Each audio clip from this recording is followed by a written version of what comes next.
Mkurugenzi mkazi wa Maria Stoppers Tanzania Patrick Kinemo amesema licha ya changamoto za kifedha zilizopo katika kushughulikia huduma za afya uzazi wa mpango nchini, ni vyema kuingiza huduma hizo katika muswada wa marekebisho ya sheria ya mfuko wa taifa wa bima afya NHIF.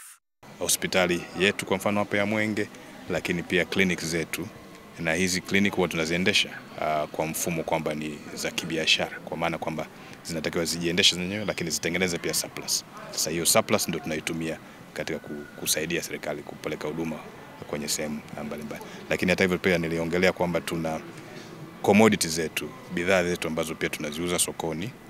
Kwa wale ambao wenye uwezo wa kununua, basi watanunua hizo huduma, tutatengeneza faida kidogo, na hiyo faida tena tutaitumia kwa ajili ya kusaidia hizo huduma kwa wale ambao hawana uwezo. Sasa hizo ndio njia ambazo tunajaribu kufanya ili kuweza kuendelea kutoa hizo huduma. Lakini hata hivyo tunafanya uragabishi ama advocacy kwa serikali na wadau wengine kuendelea kuwekeza kwenye huduma hizi za uzazi wa mpango. Kwa maana kwamba tumesikia swala zima la kuangalia jinsi gani pengine hizi huduma pia zikaingia kwenye zile huduma nufaika kwenye bima ya afya. Hili ni swala ambalo sisi pia tunalifanyia utafiti, lakini pia tunaongea na serikali na wadau wengine kuhakikisha kwamba hilo litatendeka. Lakini pia kuangalia wadau wengine mbali na zile serikali za Ulaya. Je, kuna wadau wengine ambao pengine wanaweza kutusaidia katika kipindi kigumu? Hilo pia tunajaribu kuliangalia kwa kiasi kikubwa sana. Miongoni mwa afua za afya zilizotetereka baada ya kujitoa kwa shirika la maendeleo ya kimataifa USAID ni pamoja na huduma za afya uzazi wa mpango ambazo zimekuwa zikitolewa bila malipo tangu mwaka 1991. Amesema shirika lake liliendelea kutoa huduma katika mikoa yote Tanzania bara na Zanzibar. Amesema mwaka jana walifanikiwa kuwafikia watu milioni 2.1, lakini kuanzia mapema mwaka huu baada ya USAID kujitoa wamekumbwa na changamoto kubwa ya kifedha. Huduma hizi hutegemea fedha za wahisani, na kwa mwaka jana tuliweza kuwafikia takriban watu milioni 2.1. Sasa tumeona kuna changamoto kidogo ya upungufu wa ufadhili ama fedha kutoka kwa wahisani. Sasa kuanzia mwaka huu ambapo shirika la USAID lilipojitoa, sisi kwa Maria Stoppers kwa bahati nzuri tulikuwa hatuna fedha zote za USAID, lakini hata hivyo tumeathirika pia, kwa maana kwamba tunapotoa hizi huduma tunashirikiana na wadau wengine, serikali tunasema ikiwemo serikali, ambapo hata zile commodities, dawa ambazo tunazitumia, njia tunazozitumia zinatoka serikalini. Sasa fedha zimepungua, kwa hiyo kukawa kidogo na changamoto pale mwanzoni, sasa ile mwezi wa 3, wa 4, wa 5, na kwa kiasi fulani tukaona kukawa na upungufu wa watu ambao tunawafikia, idadi ya watu ambao tunawafikia. Lakini hata hivyo sisi kama wadau pamoja na serikali, UNFPA na wengine tulikaa chini na tukaweza kwa kiasi kubwa kupata fedha mbadala ambazo zimeweza kukava gap hilo kwa sasa hivi, angalau nadhani mpaka mwakani mwanzoni. Lakini hata hivyo tunaendelea bado kuangalia njia nyingine za kuweza kupata fedha tofauti. Sisi mfadhili wetu kama Maria Stoppers kubwa ni shirika la ni nchi ya Uingereza.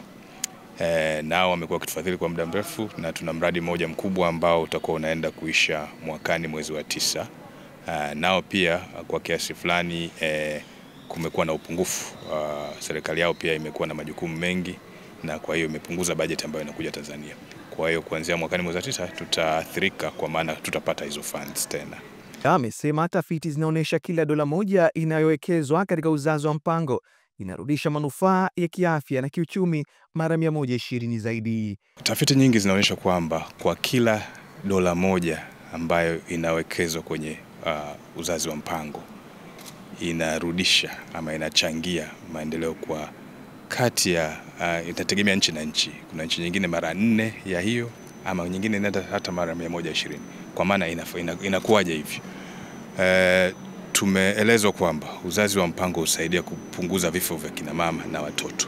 So kwa maana kwamba kina mama, familia zinapoweza kutumia uzazi wa mpango, zinaweza kupanga familia zao, itapunguza zile gharama zinazotumika katika kuwahudumia wale ambao wamepata pengine mimba zisizotarajiwa na wanapata zile emergency nyingine. Kwa hizo gharama pia unazihesabu katika ile bajeti ya serikali kwa kiasi fulani. Lakini pia mbali na hizo nani za afya, benefits za afya, kuna benefits za kiuchumi generally. Ukiongelea family planning duniani pia imeonyesha kwa nchi ambazo zimeweza kutumia family planning kwa kiasi kubwa, kumekuwa na uwiano pia katika ukuaji wa uchumi kwa kiasi fulani. Mara nyingi huwa tunaambiwa kwamba tukiangalia ile miaka 60, nchi hizi ambazo zinajulikana kama Asian Tigers, Malaysia, Thailand, zilikuwa ukilinganisha Tanzania katika ukuaji wa uchumi wake zilikuwa sambamba, lakini wenzetu wameweza kutuacha mbali kwa kiasi fulani. Moja kitu ambacho kiliweza kuwasaidia wao ni ile kuweza kuchagua kupanga familia zao na kuwa na familia ndogo kwa kiasi fulani, na yeye kuhakikisha kwamba kila mmoja pia anajihusisha katika shughuli za uchumi. Pale ambapo mama anaweza kutumia uzazi wa mpango na kuamua lini anataka kupata mtoto, wakati gani, yani ile spacing atapata mtoto, basi pia katika kile kipindi ambacho anapumzika anaweza kujishughulika na shughuli za uchumi na kukuza kipato cha familia, kwa namna hiyo pia kukuza kipato cha nchi kwa kiasi kubwa. Kaimu mkurugenzi wa huduma za afya ya mama na uzazi, Dr. Mzee Nassor, amesema serikali itaendelea kusimama imara kuhakikisha huduma hizo haziathiriki kutokana na changamoto za ufadhili. Kama nilivyosema, UNFPA wanachangia pale ambapo kuna gap.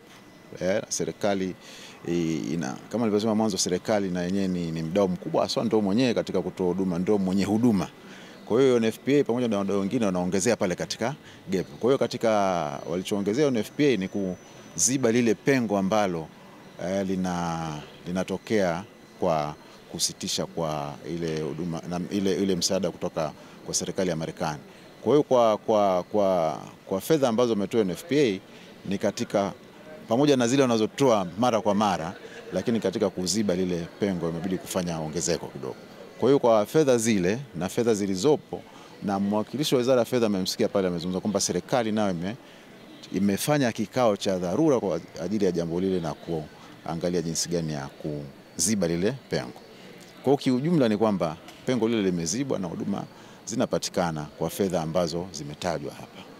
Dr. Nassor amesema Wizara ya Afya ipo kwenye mchakato wa kuhakikisha huduma za uzazi wa mpango zinajumuishwa kwenye bima ya afya kwa wote, hatua itakayosaidia wananchi wengi kupata huduma za afya kwa urahisi. Swala la kuingizwa katika bima ya afya limechukuliwa na wizara, na kama mnavyofahamu uanzaji wa bima ya afya ile ya wote ni mchakato.